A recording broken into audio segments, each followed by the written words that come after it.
नमस्कार। द देसी अड्डा पर आपका स्वागत है। मैं हूं राकेश तिवारी।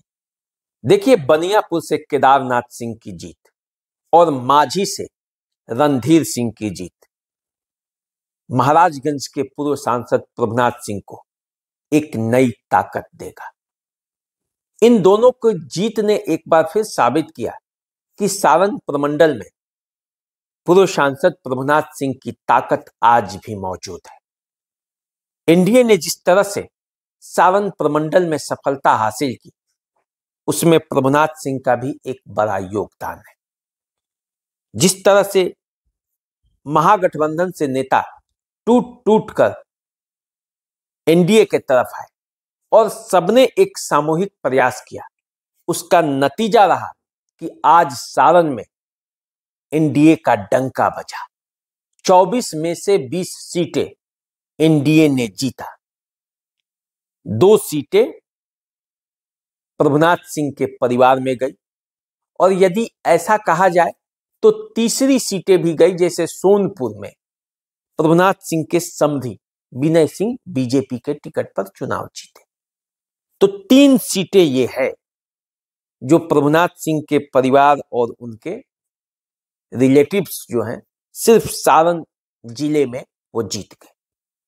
अब इसके बाद सवाल ये उत्पन्न होता है कि आखिर जो डिमांड प्रभुनाथ सिंह के रिहाई की मांग को लेकर चल रही थी, उसका अब क्या होगा।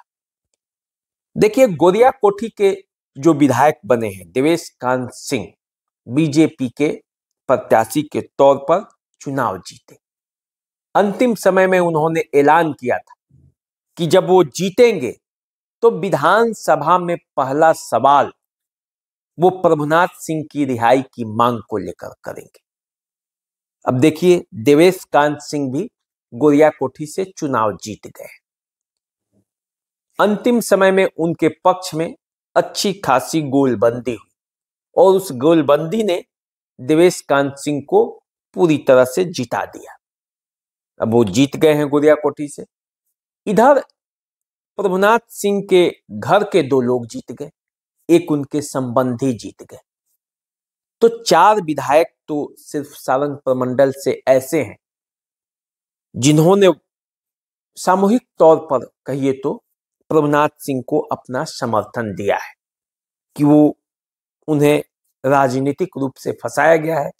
उनको जब ये सत्ता में आएगी एनडीए तो उनको प्रयास किया जाएगा कि वो जेल से बाहर आए। तो अब क्या होगा? क्या प्रभुनाथ सिंह की ताकत जो बढ़ी है वो उन्हें जीत के बाद क्या उन्हें रिहाई दिलाएगा? सवाल ये है। और इसके लिए सरकार क्या प्रयास करेगी ये भी अभी देखना पड़ेगा, उसके लिए थोड़ा इंतजार करना पड़ेगा। लेकिन देखिए, जिस तरह से प्रभुनाथ सिंह के भाई दीनानाथ सिंह का निधन हुआ और उस निधन के बाद जिस तरह से लोगों की संवेदना प्रभुनाथ सिंह और उनके परिवार के प्रति जगी, उसकी ताकत जो है वो दीनानाथ सिंह के श्राद्ध कर्म में दिखा। पूरा बिहार, उत्तर प्रदेश और झारखंड के सभी चर्चित चेहरे प्रभुनाथ सिंह के घर पे पहुंचे थे जब श्राद्ध कर्म चल रहा था। लोगों ने डिमांड भी रखा था कि प्रभुनाथ सिंह की रिहाई किया जाए और वहीं से एक डिमांड जोर पकड़ा और उस डिमांड ने सारण प्रमंडल ही नहीं बल्कि बिहार के जिले जिले में प्रभुनाथ सिंह की रिहाई की मांग को लेकर एक माहौल बना। लोग सड़कों पर थे, प्रभुनाथ सिंह की रिहाई के समर्थन में आकर सरकार से मांग कर रहे थे। कोई हंगामा कहीं नहीं हुआ, सिर्फ उनका वाजिब डिमांड था कि उनके नेता प्रभुनाथ सिंह को उम्र का लिहाज को देखते हुए अब उनकी सजा को माफ किया जाए। जिस तरह से आनंद मोहन को जेल से बाहर लाया गया, उसी तरह से प्रभुनाथ सिंह को भी बाहर निकाला जाए। तो देखिए, माझी और बनियापुर इन 2 विधानसभा क्षेत्रों में जिस तरह से इस बार चुनाव हुआ और जिस तरह से मतदाताओं ने दोनों जगहों पर समर्थन किया, उसका मतलब साफ है कि जनता के मन में भी कहीं ना कहीं से इस बात का समर्थन है कि प्रभुनाथ सिंह को रिहा किया जाए। देखिए, इस बार जब बनियापुर से केदारनाथ सिंह चुनाव लड़ रहे थे तो उनके पीछे कौन था? दीनानाथ सिंह अक्सर चुनाव का कमान संभालते थे बनियापुर मसरख, जहां से भी केदारनाथ सिंह चुनाव लड़ते थे। वो इस बार नहीं थे। प्रभुनाथ सिंह जेल के अंदर थे और ऐसे में केदारनाथ सिंह अकेले जब पड़े तो उन्होंने जनता से आह्वान किया, जनता के बीच गए और कहे कि भाई मैं अकेला हूं, न मेरे साथ प्रभुनाथ सिंह हैं और न आज मेरे भाई दीनानाथ सिंह हैं, मैं अकेले हूं और जहां जरूरत पड़ेगा वहां महाराजगंज के जो सांसद है जनार्दन सिंह सिग्रीवाल, वही अब मेरे भाई की भूमिका में हैं, वही मेरा मदद करेंगे। जनता को पूरी तरह से साथ आना चाहिए और उसका नतीजा रहा कि केदारनाथ सिंह अच्छे मार्जिन से 15,000 के आसपास के वोटों से बनियापुर से वो जीत गए। शुरुआती दौर में थोड़ा पिछड़े जरूर, लेकिन जैसे जैसे मतगणना आगे बढ़ा केदारनाथ सिंह चुनाव में जीत हासिल करते गए। माझी में भी यही हाल रहा।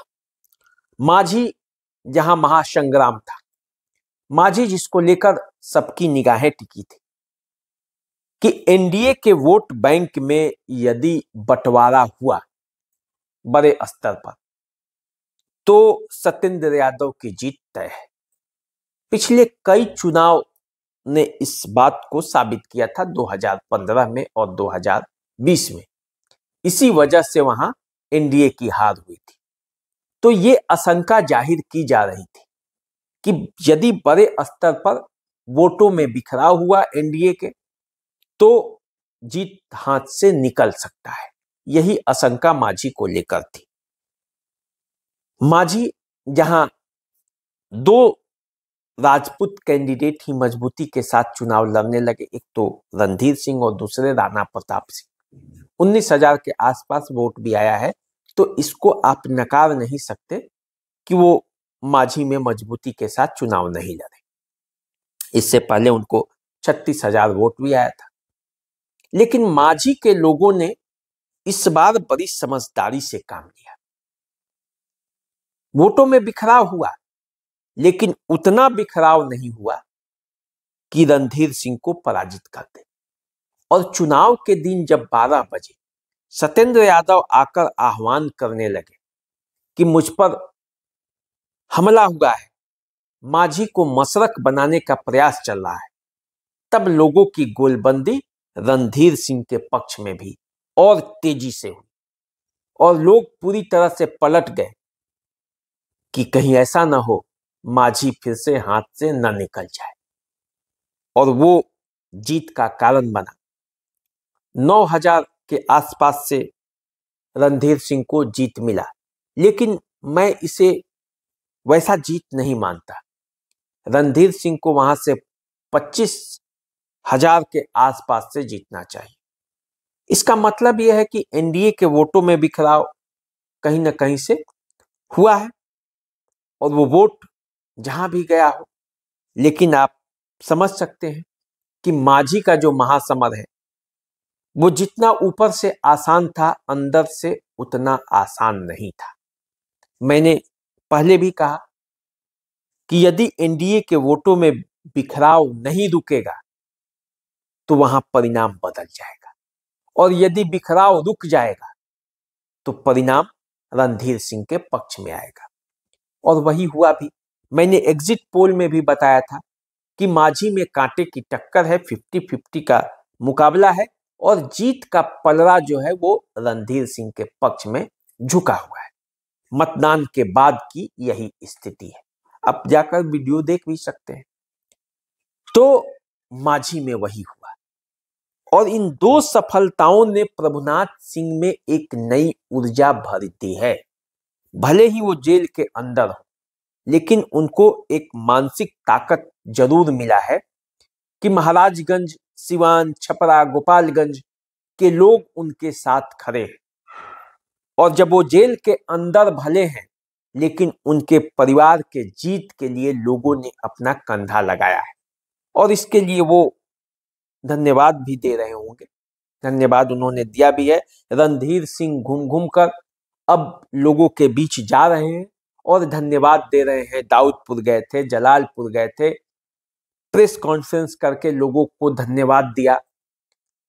और मुझे लगता है कि रणधीर सिंह की जो राजनीति का कि ये जो दूसरे टर्म में शुरुआत हुआ है, पहला टर्म वो छपरा से विधायक के तौर पर वो चुनाव जीते थे, लेकिन उसके बाद उनकी राजनीति में ब्रेक लग गया था। कभी कभी जीवन में ऐसा होता है, तमाम ताकत, तमाम जन समर्थन और सब कुछ रहते हुए भी परिस्थितियां ऐसी आती हैं जो आदमी को कहीं ना कहीं से ब्रेक लगाता है। रणधीर सिंह के साथ वही हुआ था। छपरा का उपचुनाव जीतने के बाद विधायक तो वो बन गए थे, लेकिन उसके बाद सांसद का चुनाव लड़े महाराजगंज से, चुनाव जीत नहीं पाए। फिर वो एमपी का जो के बाद वो फिर छपरा से विधायक का चुनाव लड़े 2020 में, मामूली वोटों के अंतर से हार गए, तो ब्रेक लगता गया। फिर जब 2024 का लोकसभा चुनाव आया तो टिकट ही कट गया। ऐसा लग रहा था कि जैसे कोई बाधा जो है वो रणधीर सिंह की राहें रोक रही है। राजनीति में उनकी जो पकड़ है, जो पहुंच है, तमाम ताकत है, उसके बावजूद परिस्थितियां उनको आगे बढ़ने से रोक रही है। माझी में उस जाल को उन्होंने तोड़ दिया है और जब अब राजनीति में अब कदम आगे बढ़ चुका है तो ये सिलसिला कितना आगे बढ़ेगा ये आने वाले समय में पता चलेगा। लेकिन ये तय है कि ये दोनों जीत के बाद प्रभुनाथ सिंह की ताकत एक बार फिर से सारण में बढ़ेगी, सारण की राजनीति में उनकी दखल भी बढ़ेगी और सारण में प्रभुनाथ सिंह के समर्थकों की आवाज भी बुलंद होगी। तो चलिए आप हमारे साथ बने रहिए, देखते रहिए द देसी अड्डा। चैनल को सब्सक्राइब कर लीजिए, फेसबुक इंस्टाग्राम पे हमें फॉलो कीजिए। अभी दीजिए इजाजत, नमस्कार।